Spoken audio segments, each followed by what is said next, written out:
Bonjour et bienvenue sur Gloria Mama.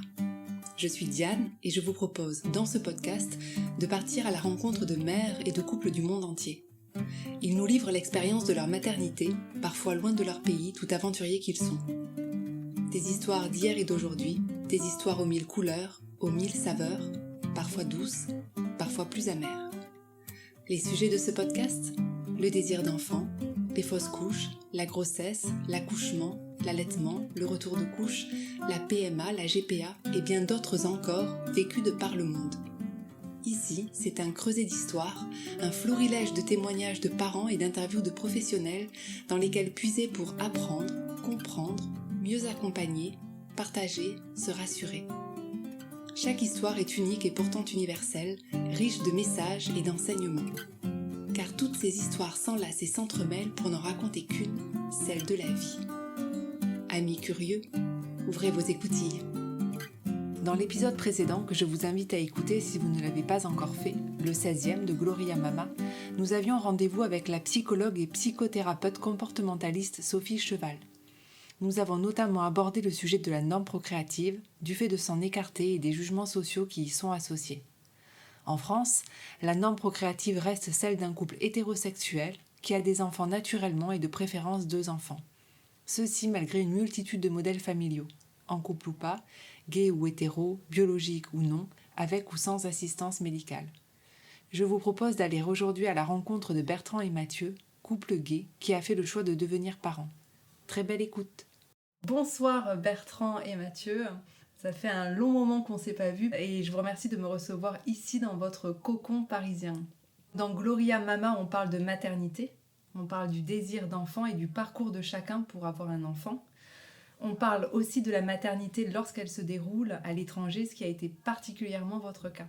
Lorsque je vous ai proposé de raconter votre parcours, vous avez tout de suite accepté de partager votre expérience.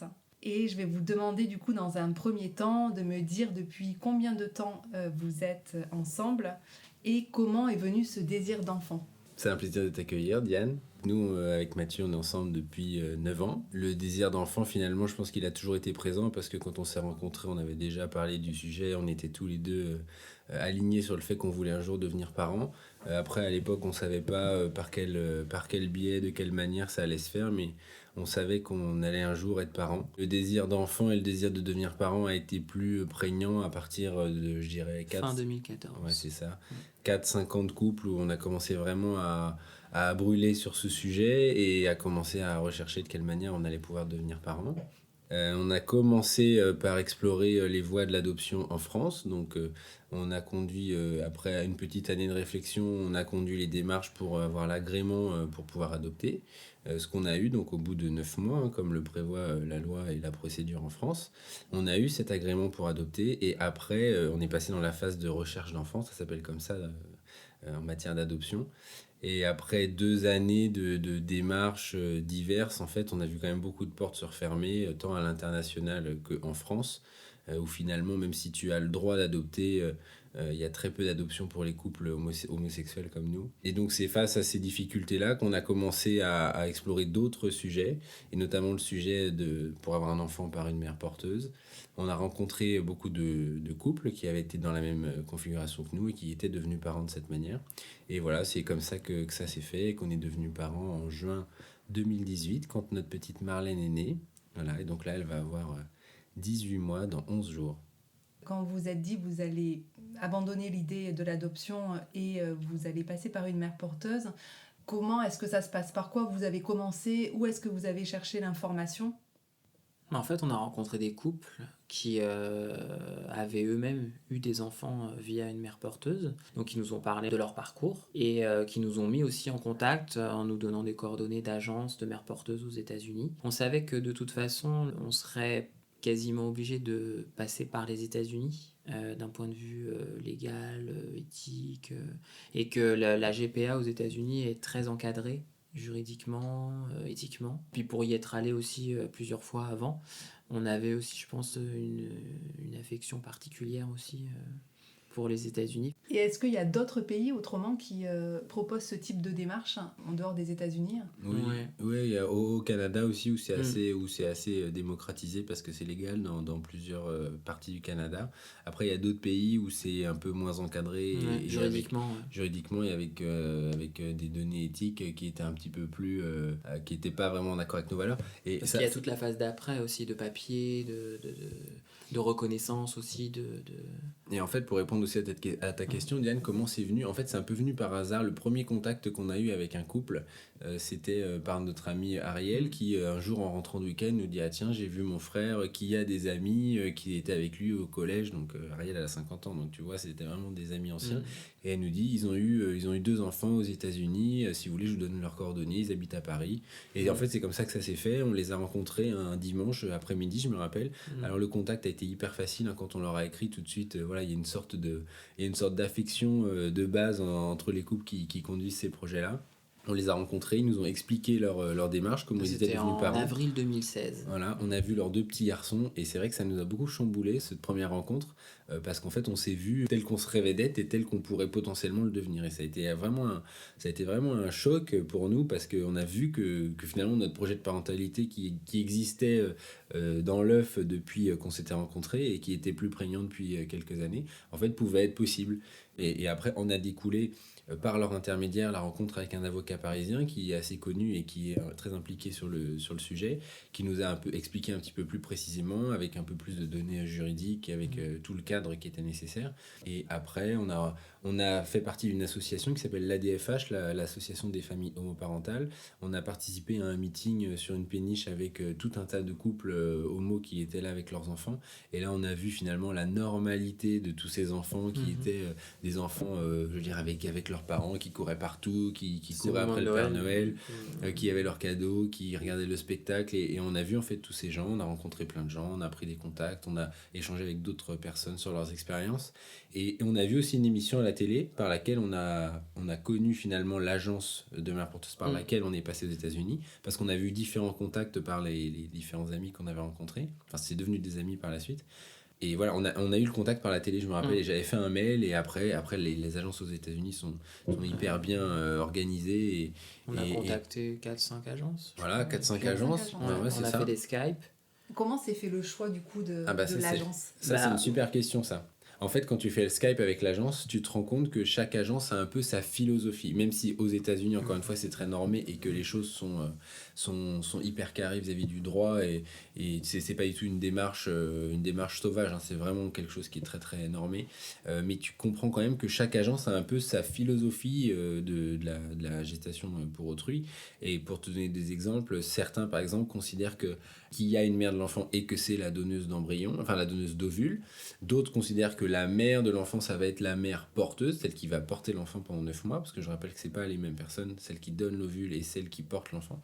Et d'autres, comme celle avec laquelle on est passé, qui considèrent que là, l'importance dans tout ça, c'est pas la mère ou quoi, puisque finalement les parents, ça, c'est nous et ça sera toujours nous, mais qui considèrent que ce qui est important, c'est le lien que tu vas créer et l'adéquation qu'il y a entre toi, enfin entre nous, le couple de futurs parents, et la mère porteuse qui va porter cet enfant. Ce qui est important pour eux, c'est de créer un pont entre nous en France et la mère porteuse aux États-Unis et de créer une sorte de relation assez forte.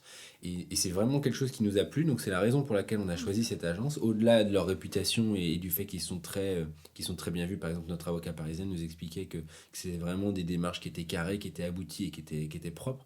Parce qu'il y a quand même un vrai risque, hein. Nous, on avait très peur parce que quand tu fais un projet comme ça à 8000 km, c'est quand même difficile de le gérer, difficile de le maîtriser, difficile de savoir où tu mets les pieds. Il y a quand même des sommes d'argent en jeu qui sont pas neutres parce que la naissance d'un enfant aux États-Unis, c'est pas comme en France où tu payes rien, tu payes absolument tout, quoi, tous les soins médicaux. Et comme on le sait, les soins médicaux sont extrêmement chers aux États-Unis. Donc il y a un enjeu financier. Donc voilà, il y a une confiance quand même qu'il faut avoir. Et le fait que nos avocats ou nos conseils en France disent qu'effectivement ils connaissent cette structure, c'était très rassurant pour nous. enfants. Et après, ce qui nous a aussi plu, c'est que c'était pas uniquement un discours commercial pour séduire leurs clients, parce qu'on est des clients pour eux, mais que c'est vraiment quelque chose qui leur tient à cœur. En l'occurrence, cette agence, elle est gérée par un couple d'avocats spécialisés qui ont monté cette agence il y a une vingtaine d'années.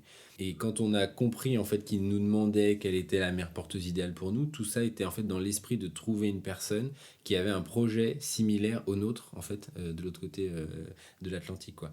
Et après, quand ils nous ont proposé un profil de mère porteuse, alors il faut savoir qu'elle aussi doit nous accepter. Il y a vraiment un accord et une connaissance mutuelle qui doit se faire pour qu'on décide pour qu'on se matche ensemble. On a vraiment vu dans le profil qu'ils nous ont proposé l'adéquation totale avec ce que nous on recherchait. Donc est-ce qu'on peut parler un peu de tout ça ? Comment est-ce que ça se passe en réalité ? Donc vous trouvez cette agence, vous faites un Skype, vous décidez que vous allez travailler entre guillemets avec eux. Qu'est-ce qui se passe ensuite ? Vous devez vous décrire ce que vous attendez d'une mère porteuse. Quelles sont les étapes en fait ? On a très vite réfléchi sur le fait de passer avec eux. Oui. Et on ne s'est pas trop posé de questions en fait après avoir fait un petit benchmark. Ouais, ça a vraiment matché, il y a eu un feeling. Ouais, on ne s'est pas posé de questions, on a dit ok, go. Et alors que c'était pas les plus simples, même géographiquement, c'était les plus éloignés parce qu'ils étaient vraiment côte ouest des États-Unis. Et c'est pareil, si on voulait y aller plusieurs fois pendant la grossesse, pour les échographies, etc., ça impliquait aussi un voyage plus long. Et du coup, on ne s'est pas posé la question. En fait, comme ça a fité tout de suite, on y est allé. Après, ils nous ont fait signer un contrat. Après, il y a eu un délai, je ne sais plus exactement, à respecter, je crois de 4 à 6 mois. En fait, c'est un délai durant lequel ils nous accompagnent dans la recherche d'une mère porteuse, mais ils travaillent en fait pour nous, en fonction d'une présentation qu'on leur avait fournie. Ouais. Par exemple, pour donner des exemples, Mathieu avait dit, quand il nous pose la question quelle est pour vous la mère porteuse idéale, Mathieu avait dit, moi j'aimerais bien une femme douce, j'aimerais bien une femme qui a un métier dans le social, enseignante ou médecin ou quelqu'un qui est tourné vers les autres.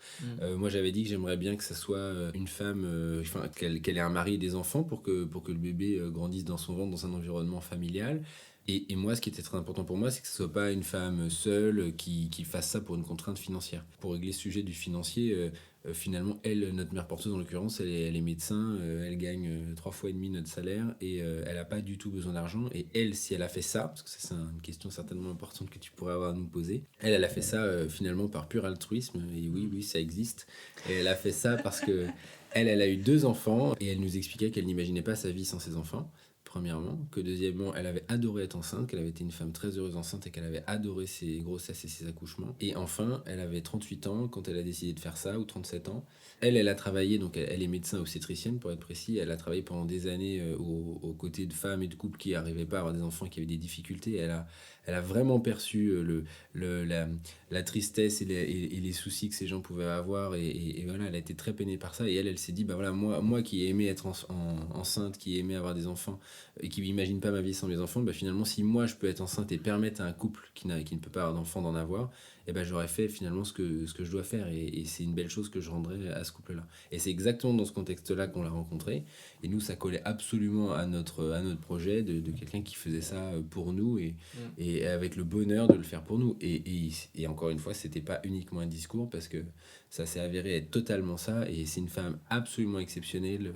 C'est vraiment des gens qui sont très avancés d'un point de vue culturel et sociétal et qui sont sur ces sujets parfaitement à l'aise, parfaitement décontractés. Et quand on voit le bonheur que eux ont vécu à nous permettre, à nous de devenir parents et de vivre ce bonheur, finalement c'est assez incroyable. On a beaucoup de mal à l'imaginer, surtout quand on entend tout ce que nous on entend ici en France, où effectivement d'un point de vue sociétal, c'est pas à ce niveau-là, sur ce sujet-là en tout cas.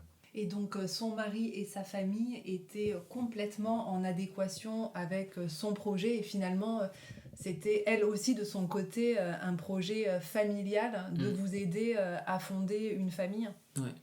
Ah, totalement. Totalement. Son mari était hyper content pour nous. Ils étaient tellement heureux de faire ça et quand elle a accouché, elle nous a dit mais si c'était pour vous, mais je le referais bien entendu quoi. Elle a été tellement heureuse de pouvoir permettre à Marlène de naître et d'être avec un couple comme nous. Et elle l'est encore d'ailleurs, on est toujours en contact avec elle bien sûr assez régulièrement. Donc si on revient sur les étapes, vous avez fait une présentation qui était une présentation orale, écrite, de vous à l'agence. Oui, alors c'est vrai qu'il y a cette étape un petit peu formalisée où nous on a fait une présentation de nous, de notre couple, de qui on est, juste pour expliquer encore. Enfin, le but n'est pas du tout de créer un catalogue et d'être choisi, c'est pas une élection, mais c'est de vérifier finalement que le couple qui vont te présenter ou la mère porteuse qui vont te présenter est en adéquation avec qui tu es et ce que tu veux être et pourquoi est ton projet de parentalité. L'objectif étant de matcher les deux. S'ils sont face à un couple qui ne veut pas avoir de lien avec la mère porteuse et qui veut rien créer de spécial, ils vont réussir à trouver un profil qui sera en adéquation. Leur objectif, c'est vraiment de créer un match quasi parfait. Et nous, c'est vrai que ce profil qu'ils nous ont présenté, c'était le match parfait qui a répondu absolument à tous nos critères. Donc, ce qui justifie aussi le délai pour qu'ils trouvent quelqu'un. Et après, encore une fois, comme il y a une acceptation mutuelle, il y a une rencontre qui se fait par Skype entre cette famille et nous.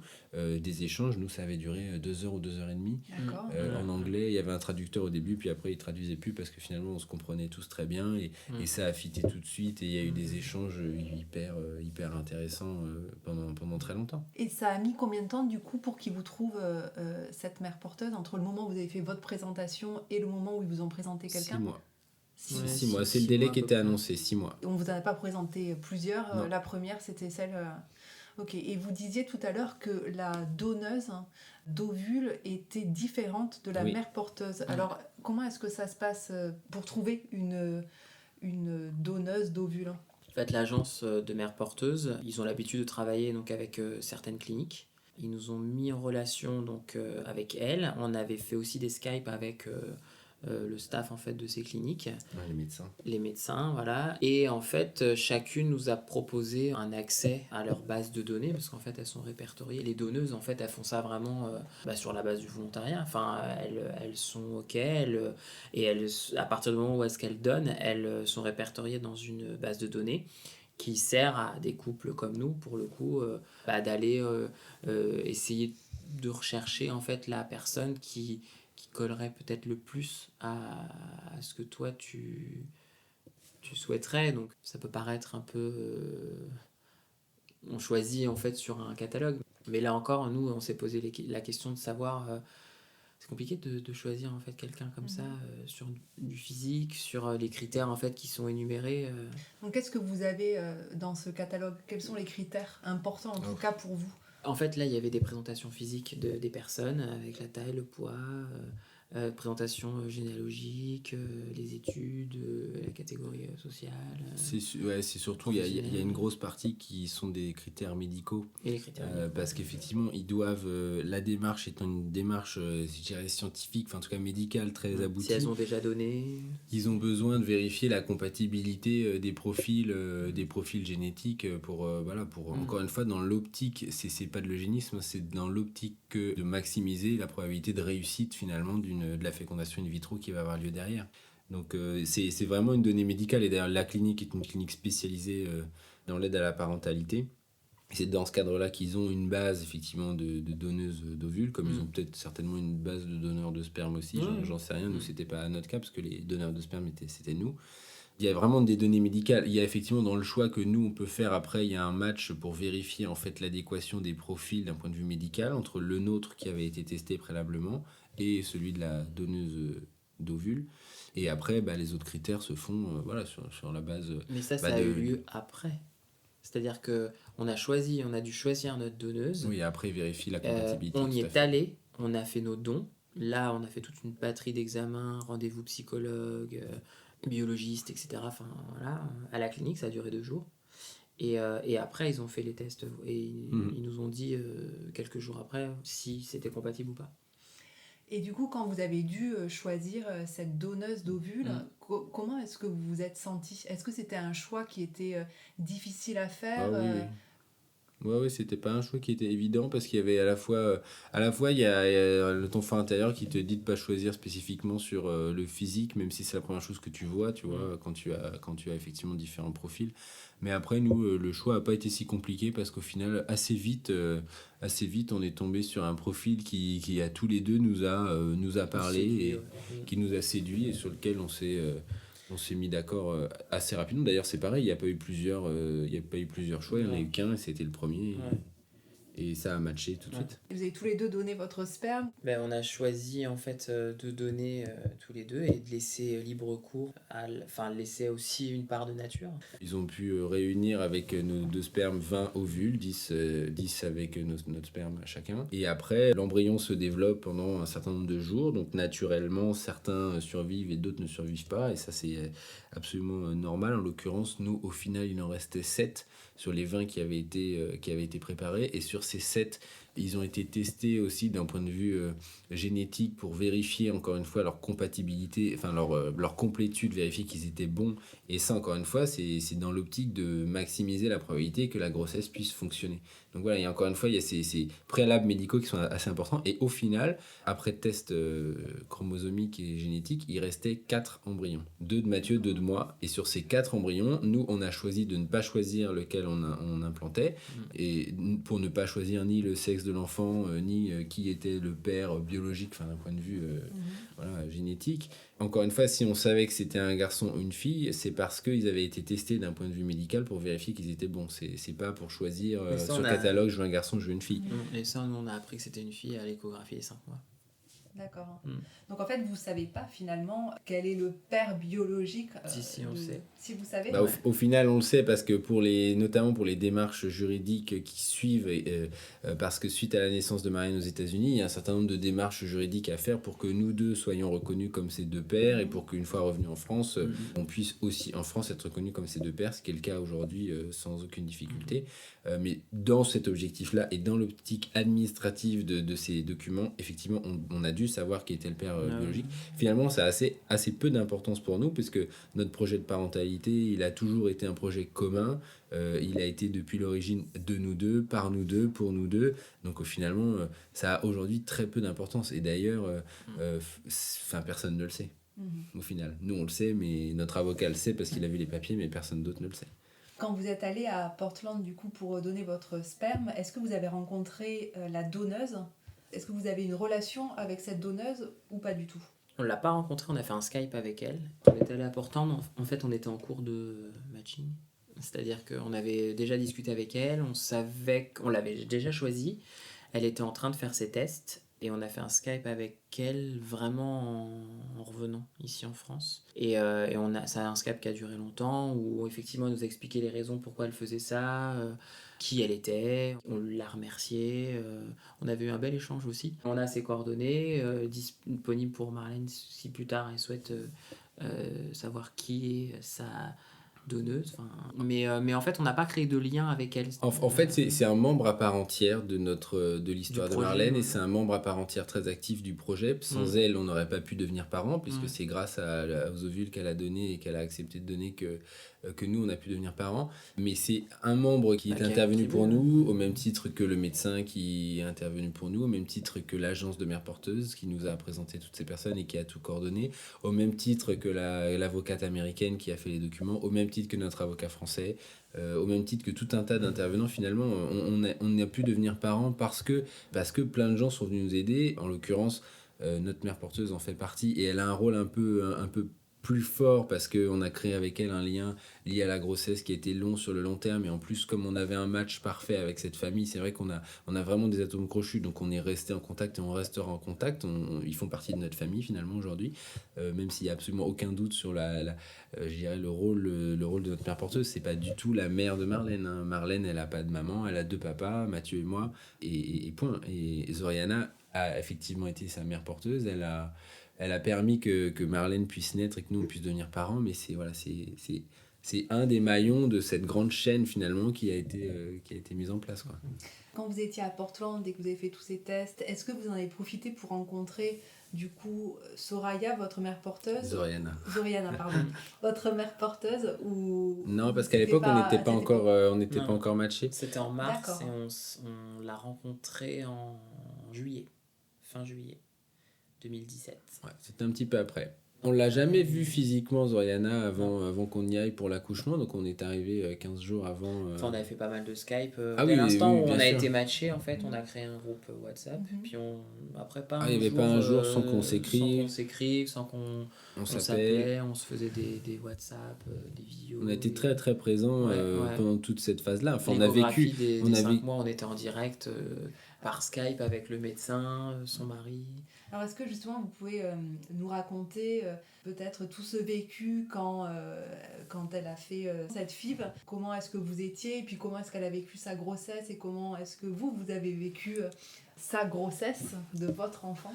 Ah ben, on s'en rappelle très très bien, hein, parce que c'est sûr que d'un point de vue médical, on est conscient et on est au courant de tous les risques liés à la non-réussite, aux difficultés médicales, aux difficultés naturelles.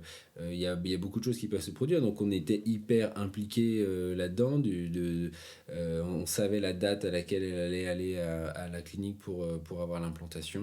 On connaissait exactement le timing de suivi médical, on savait exactement à quel moment allaient être les tests, les premières échographies, la première fois qu'on a entendu le cœur. Enfin, à tous ces moments forts, on a toujours été présents, en plus des contacts quotidiens qu'on avait, mais on était présents à chacune de ces étapes fortes. Alors effectivement, avec 8000 km, c'était pas évident d'y aller, même on aurait bien voulu être à l'échographie des 5 mois, mais c'est juste que techniquement, c'était pas possible. Mais on a vécu chaque moment avec elle en live. Hein. Donc comment est-ce qu'elle faisait avec WhatsApp ou ouais. Il y avait le Skype, médecin ou son WhatsApp, mari qui tenait la caméra et on était là présent avec le médecin qui nous parlait, qui nous expliquait à nous tout ce qu'il faisait, ce qu'il voyait et tout ça. Pas pour l'implantation, l'implantation Oui, bien sûr. là on avait parlé avec elle juste avant et puis juste après. Et est-ce qu'il y a eu un moment pendant toute cette grossesse qui a été particulièrement fort pour vous, hein? Une échographie qui vous a marqué ou une conversation avec elle? Tout ça. Particulièrement fort. Oui, forcément, on a avancé pas à pas, je dirais. Forcément, quand on a appris que c'était une fille, on était content, ému et ça devenait concret. Mais moi, j'ai vraiment réalisé ce qui se passait quand on était là-bas, quand on s'est rencontrés physiquement. Donc vous y êtes allé à quel moment? 15 jours avant la naissance. Donc D'accord. mi-juin. Ouais, fin juin 2018. Et comment vous vous sentiez à ce moment-là? Anxieux. Très anxieux, ouais. Impatient, anxieux. Parce que enfin là ça devenait concret, là on approchait de la fin quoi, et du début en même temps. C'est vraiment en se rencontrant, c'est quand elle a ouvert la porte de chez elle et qu'on l'a vue enceinte et qu'on s'est pris dans les bras, on s'est embrassé, on a pleuré. C'est vraiment là, je pense que moi en tout cas pour ma part, que j'ai réalisé que ça y est, j'allais devenir papa. Moi, j'ai pas vraiment vécu ça comme ça parce que pour moi, c'était depuis le départ. Depuis le départ, c'était comme ça. Depuis l'implantation, depuis le fait que l'implantation soit réussie, qu'on passe les 3 mois de grossesse, qu'on ait les premières échographies où on entendait le cœur, les toutes premières. Je le réalisais aussi, mais la distance faisant. Souviens-toi, la première fois qu'on a entendu à l'échographie le cœur battre, c'était incroyable. Qu'on a reçu les premières photos où Marlène faisait la taille d'un haricot. Je me rappelle, c'était incroyable. Hein. Déjà à ce moment-là, et ça c'était au tout début. La première écho, c'était à combien? 2 mois et demi? Ben nous, en fait, on a commencé à préparer la chambre, à s'inscrire pour les demandes de crèche, à en parler autour de nous, à informer l'employeur. Quand elle était enceinte de combien de... Passer 3 mois et demi, 4 mois. Passer 3 mois et demi, 4 mois. Ouais, parce que Mathieu, en l'occurrence, il avait pris un congé parental. Ouais, voilà, on a anticipé sur ça. Un congé parental, donc il fallait prévenir effectivement assez longtemps en avance. Moi, j'avais pris aussi un congé pater et plus le congé de naissance, et j'avais accolé à mes congés d'été, donc moi j'avais pris 6 semaines et Mathieu lui a pris 5 mois, 4 mois. 4 mois, ouais. Donc du coup, vous étiez là 15 jours avant la naissance et elle a accouché à la date présumée 5 jours après. 5 jours après. Ah, vous deviez trépigner d'impatience là, non? Elle nous a dit 5 jours après, 5 jours après notre arrivée, mais 10 jours avant le délai. Ouais. D'accord. La date prévue. Vous étiez arrivé juste just in time en fait. Elle nous avait prévenu le dimanche et Marlène est née le vendredi matin. D'accord. Elle nous avait dit que pour ses 2 précédents bébés, elle avait accouché 15 jours avant le terme. Donc elle nous avait dit, je vous conseille d'être là 15 jours avant le terme. Donc on avait pris des billets 15 jours avant le terme et on était là un peu en avance. Et tout s'est très très bien déroulé. On a eu le temps, nous, d'atterrir, de se poser, parce qu'on avait pris une maison là-bas. On a eu le temps de s'installer et de faire aussi un peu de se reposer un peu du voyage. Et puis après, on démarre un autre voyage. Et donc, comment est-ce que ça s'est passé? Quand elle a eu les premières contractions, elle vous a tout de suite appelé? Est-ce que vous étiez loin l'un de l'autre? On n'était pas très loin, on avait quoi, une demi-heure de route. On était ensemble aux premières contractions. On avait fait un rendez-vous médical le mercredi soir. Et comme elle a eu des contractions en rentrant, on est resté, on a dormi chez elle le mercredi soir en pensant que ça allait certainement se produire dans la nuit. Finalement, le jeudi matin, elle allait beaucoup mieux. Elle n'avait pas eu d'autres contractions. Du coup, on est rentré dans notre maison à Portland le jeudi soir et on s'est couché à 22h. Et à 22h30, le téléphone a sonné en nous disant... Ils partaient pour la maternité. Ils partaient pour la maternité et nous, on les a rejoints. Une heure après, on était avec eux et on a passé la nuit avant. Et donc, quand elle vous a appelé, vous vous êtes senti comment là, dans la voiture pour aller jusqu'à la maternité? C'est son mari qui nous a appelés. D'accord. Bah là, oui, anxieux, impatient aussi. On est toujours inquiet, se dire comment ça va se passer, mais moi, et en même temps on trépigne, et en même temps Moi j'ai jamais été inquiet. J'ai été inquiet si le travail a duré quand même toute la nuit, quand il y a eu tout le staff là qui est rentré en disant bon là il faut que elle naisse, parce que ça commençait à devenir, c'était long, elle était fatiguée, et puis le cœur de Marlène aussi. Et là, c'est là où ça m'a inquiété un peu, mais pour le reste, moi, j'ai pas été inquiet. Est-ce que vous étiez renseigné sur l'accouchement? Comment est-ce que ça allait se passer? Est-ce que vous aviez réfléchi peut-être à un rôle que vous vouliez avoir dans cette salle d'accouchement? Est-ce que vous avez été là pendant tout le travail? Ah ouais, on en avait parlé, longtemps parlé. Nous, on souhaitait justement... faire partie intégrante, enfin assister du début jusqu'à la fin, et elle était d'accord. Voilà, ça c'est pareil, c'est un échange qu'il y a ensemble pour déterminer ce que l'autre veut, ce que l'autre souhaite, ce que l'autre est d'accord pour faire. Donc ça c'était effectivement, on en avait parlé. Alors notre chance c'est que Zoriana étant médecin obstétricienne, elle s'y connaît particulièrement sur la grossesse et l'accouchement, et donc on savait exactement comment ça pouvait potentiellement se passer. On était d'accord sur le fait qu'on voulait être présent du début à la fin, et on a été présent du début à la fin. On avait même parlé dès la sortie du bébé, qu'elle puisse être sur le ventre de Zoriana. Nous a demandé nous si on était d'accord, on a dit oui, qui allait couper le cordon. Mais ça s'est fait naturellement en fait, on était tous les quatre, et c'est ça, moi c'est ça que je garde comme souvenir, c'est qu'on était tous les quatre. Puis tous les 5. Et donc son mari avec son mari. D'accord. Et bon, plus l'équipe médicale, mais qu'on était entre nous en fait, et on a vécu ça naturellement en fait. Dans la bienveillance, en fait c'était un accouchement classique quoi, et sauf qu'on était 4 quoi. Le personnel médical pareil, était parfaitement habitué, coutumier. C'était nous les parents, donc ils nous disaient d'ailleurs congratulations. Ils ont effectivement ils ont mis Marlène sur le ventre de Zoriana, conformément à ce qu'on s'était dit. Mathieu a coupé le cordon, et tout de suite après Marlène a été dans nos bras, et elle a jamais quitté nos bras depuis. On est resté 2 heures ensemble après, le temps des soins, des premiers soins, de la pesée, et puis du pot à pot. Et puis après, Zoriana est montée dans sa chambre, et nous on avait la chambre juste à côté. On est monté dans notre chambre avec notre bébé, et c'est là que tout a commencé. Et ce qui est très bien, moi aussi je garde ça en tête, c'est que on a passé 3 jours à l'hôpital, 3 jours et 2 nuits, et en fait on était bien, en fait on était protégés, on était enveloppés, en fait on était dans un cocon, c'est-à-dire à toute l'équipe médicale, et franchement ils étaient super avec nous, ils nous expliquaient, elle s'est reposée, de temps en temps elle venait dans notre chambre voir si ça allait, nous on allait la voir, et le fait qu'on n'ait pas nos familles aussi, on n'était vraiment que 2 à vivre ça, je trouve que c'était un bonheur. On sait, l'arrivée d'un enfant, les familles se précipitent, ont envie de venir voir, on reçoit de la visite, donc c'est fatigant aussi ça. Quel regard tu as eu, ou quelle émotion tu as eu envers votre mère porteuse? Ah bah ça, ouais, une reconnaissance éternelle. En tout cas, là-bas, je débordais d'émotions, j'ai beaucoup pleuré, même le mois où on est resté là-bas, même si on s'est pas vu tout le temps, mais à chaque fois que je la voyais, moi j'étais débordé d'émotions, parce qu'en fait, je réalisais à quel point son geste était beau et admirable. Et je pense que c'est le plus beau cadeau qu'on ait pu me faire, de quelqu'un qu'au final on ne connaissait peu, pratiquement pas. Comment est-ce que ça s'est passé les premiers temps avec Marlène, les soins du bébé? Est-ce qu'on vous a montré à la maternité comment on s'occupait d'un bébé, comment on l'a lavé, comment on l'a langé? Comment est-ce que ça s'est passé? Le premier bain, ils le font avec nous, je Ils pense nous ont comme montré. pour tous les nouveaux parents. Et puis après, tout est très naturel, hein, que ça soit les biberons. Alors bien sûr, hein, on est guidé par le pédiatre. Le premier rôle, c'était compliqué, du coup, parce que 3 jours ou 4 jours après être sorti de la maternité, on est retourné voir le pédiatre avec notre mère porteuse, donc pour un contrôle, en fait. Et là, effectivement, elle nous a montré comment bien lui faire son rôle. Mais bon, on avait déjà pris des nos petits... Oui. Enfin, on avait déjà des réflexes, quoi, du coup. C'était vraiment quelque chose de naturel pour vous, finalement. Oui. Ouais, Après, voilà, on a écouté aussi, enfin, moi, je me souviens, on a fait beaucoup de Skype avec ma sœur, notamment. Forcément, et tout le monde voulait la voir, donc dès que j'avais des questions, je demandais, mais pratiquement, Mais oui, tout s'est fait de matière naturelle. Oui.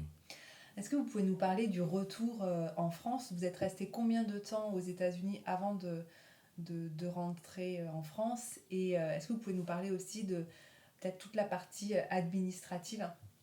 On est resté 1 mois aux États-Unis. La partie administrative, finalement, c'était assez simple, hein. On a juste dû faire les documents d'identité de Marlène aux États-Unis avant de pouvoir rentrer, parce que comme on prenait l'avion, il fallait qu'elle ait son passeport. Donc bon, ça, c'est une pure formalité administrative. Et après le retour en France, finalement, ça s'est passé le plus simplement du monde aussi. Certainement parce qu'on était accompagné par un avocat français et un avocat américain, donc chacun avait fait de leur côté leur partie pour que les choses soient claires. Et au final, en quelques semaines, quelques mois, on a eu la carte d'identité française de Marlène, son passeport français, et les démarches juridiques ont été faites pour qu'on soit tous les deux officiellement reconnus comme ses parents. Ça a été assez simple au final. Je pense, encore une fois, parce qu'on a été bien accompagnés, qu'on avait bien préparé les choses en amont et qu'on était certain dès le départ qu'il n'y avait pas de nœud juridique ou de blocage administratif qui se produirait après, quoi. Toutes les choses ont été faites pour que ça soit absolument nickel. Et donc ça se passait comme ça. Et le retour en France a été aussi assez simple à tout point de vue, hein, pour la place en crèche. Ça a été simple. En fait, oui, ça a été simple, mais on avait quand même pris nos marques avec elle là-bas. Il a quand même fallu en France les reprendre, mais on était chez nous, donc on était de nouveau dans notre environnement, puis sa chambre était prête, et effectivement on a eu une place en crèche très vite, donc on a rapidement repris en fait le cours des choses à 3. Du coup, il y en a un qui est le père biologique de Marlène et l'autre adopte du coup l'enfant? À adopter, Tout à fait. du coup. Ouais, c'est ça. Ouais. Et du coup, il y a un père adoptif et un père biologique. Quelles ont été les réactions de vos parents? Est-ce que vous leur avez parlé tout de suite de cette démarche que vous aviez envie de faire? Ou est-ce que vous l'avez gardé pour vous? Et comment est-ce qu'ils ont réagi ensuite à l'arrivée de Marlène dans vos vies et dans leur vie? Alors oui, pour répondre au début de ta question, oui, bien sûr, ils ont été intégrés dès le départ à nos projets. Alors forcément, ça les a un peu perturbés au départ parce que c'est pas quelque chose qu'ils connaissaient du tout. Donc voilà, on a dû on a choisi de leur expliquer absolument tout, comme on vient de le faire avec toi. Mais assez vite, ils ont compris finalement et ils ont été assez supportifs au final. Ils ont supporté notre projet. Ils sont restés un peu en retrait, mais c'était aussi notre choix. Mais voilà, ils ont été au courant au fur et à mesure de la grossesse, ils ont été au courant bien sûr de tout notre projet quand on est parti là-bas, et bien sûr quand on est rentré, alors c'était notre souhait qu'ils ne viennent pas là-bas, hein, même si ça avait été évoqué à un moment, mais c'est vraiment été notre souhait à nous d'être que nous là-bas. Et quand on est rentré, bien sûr, ils ont accouru pour voir leur petite fille, et puis voilà, aujourd'hui c'est des grands-parents qui sont là pour leur petite fille, elle va passer des vacances chez eux, et donc oui, ils ont été au courant. Encore une fois, c'était pas forcément naturel parce qu'ils n'y connaissaient pas et voilà. Et forcément, c'était aussi perturbant pour eux, au même titre que ça a été perturbant pour nous de mettre des mots concrètement sur comment on allait devenir parents.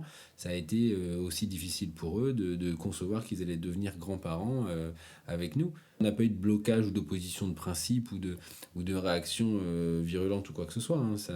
C'est juste que ça a mis du temps pour qu'ils comprennent et pour que tout ça soit normalisé. Tout à l'heure, tu parlais du fait que vous aviez été très sensibilisés au fait que ça ne puisse pas fonctionner du premier coup, aux problèmes qu'il peut y avoir dans une grossesse.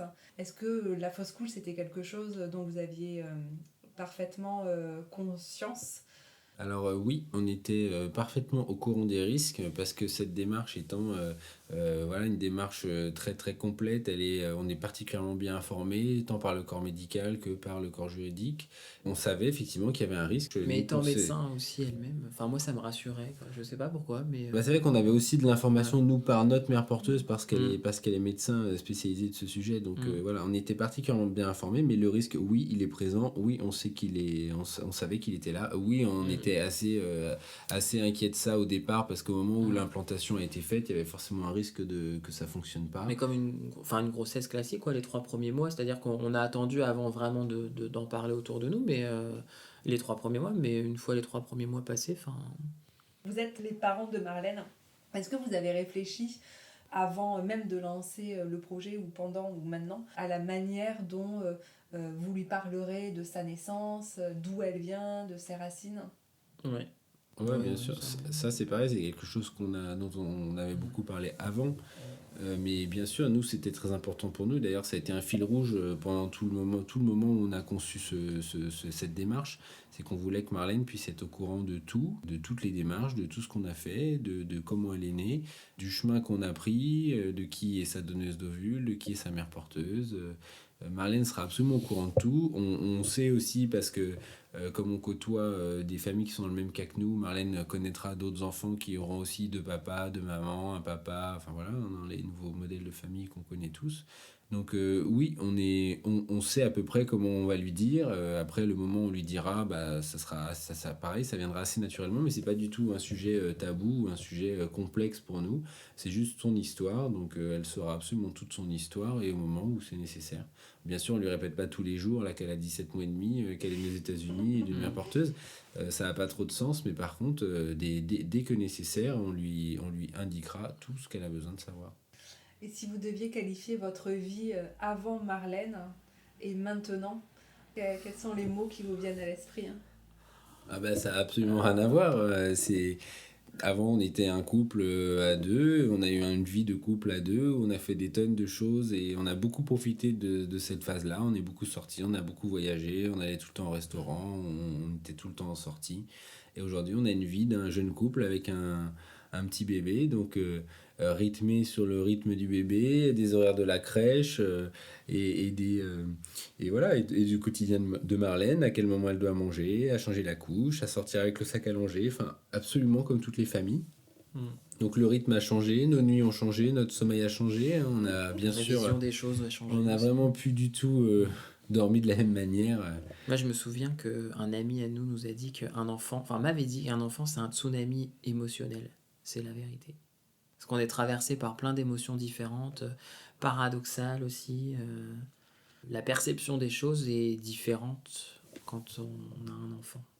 Ah, c'est sûr que les tracas au boulot sont plus les mêmes et que Et ton... il suffit de penser à ta fille et puis tu retrouves le sourire. Oui, et puis tes attentes sont différentes. Moi, personnellement, je me remets beaucoup en question, donc je réfléchis souvent à qu'est-ce que j'aimerais lui transmettre, qu'est-ce que je voudrais éviter de lui transmettre, qu'est-ce que... Parce que comme on hérite tous de bagages, enfin, d'un vécu, d'éducation, de peur, d'angoisse, enfin de... J'aimerais, moi, justement, être le filtre, en fait, pour elle, lui permettre de grandir pour elle, qu'elle soit épanouie, qu'elle ait confiance en elle, qu'elle soit heureuse, en fait, qu'elle soit animée par l'envie de faire plein de choses. Voilà, donc on fera des erreurs comme tout le monde, comme tout parent, mais en tout cas, ça, c'était les réflexions que je n'avais pas avant de l'avoir, c'est aujourd'hui de me dire qu'est-ce que je peux faire pour qu'elle soit le mieux possible. En fait, on fera des erreurs, mais on fera toujours de notre mieux, comme tous les C'est parents. ça, ouais. Est-ce que vous envisagez d'agrandir la famille à un moment donné? Non. Alors non, en effet, on en a parlé en fait juste après la naissance de Marlène, quand on était encore aux États-Unis et on avait envisagé effectivement de pouvoir avoir un deuxième enfant. Nous, le schéma de famille qu'on avait imaginé et qu'on imagine aujourd'hui, il est avec un enfant. Je pense en fait que le jour où tu veux un deuxième, c'est comme quand tu veux le premier. C'est un truc qui te lâche plus, qui t'habite et tu ne penses plus Évident, qu'à ça, ouais. c'est évident.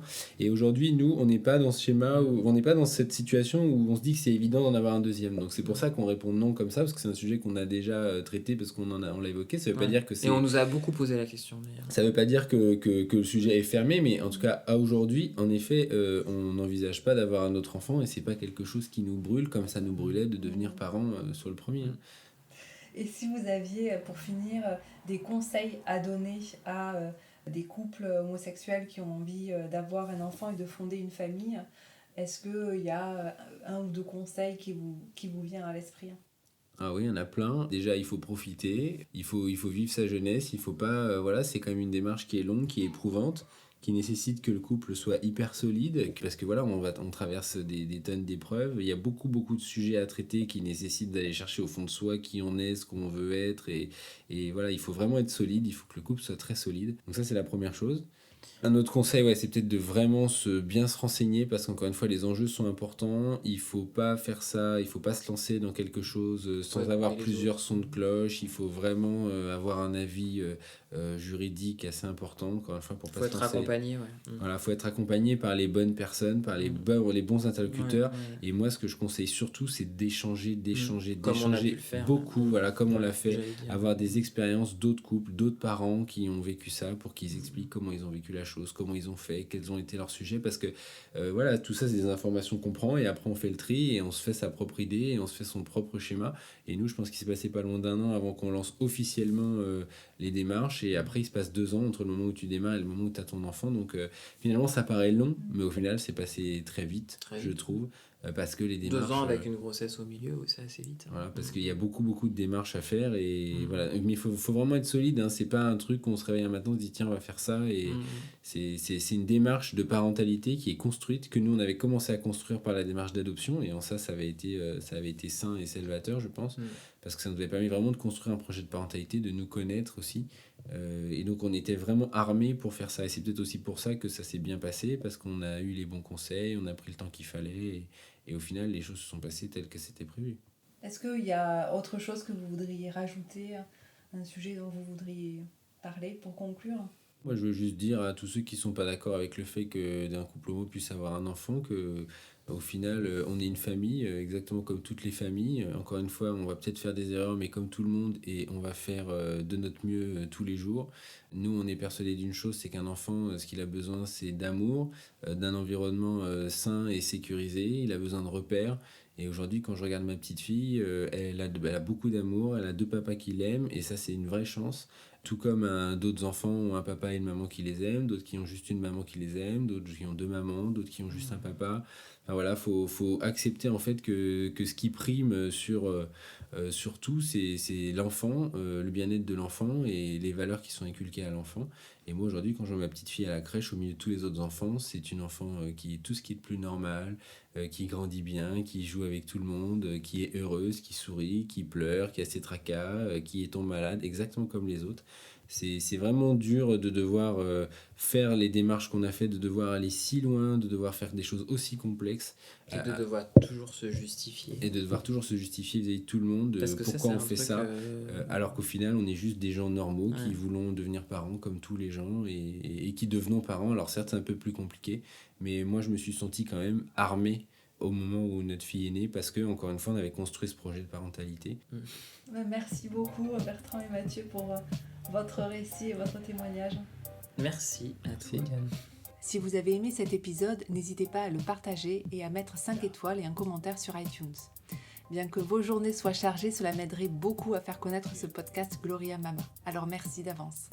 Dans le prochain épisode, on reste aux États-Unis où Laurence, française expatriée, nous racontera le vécu de sa maternité. À très vite.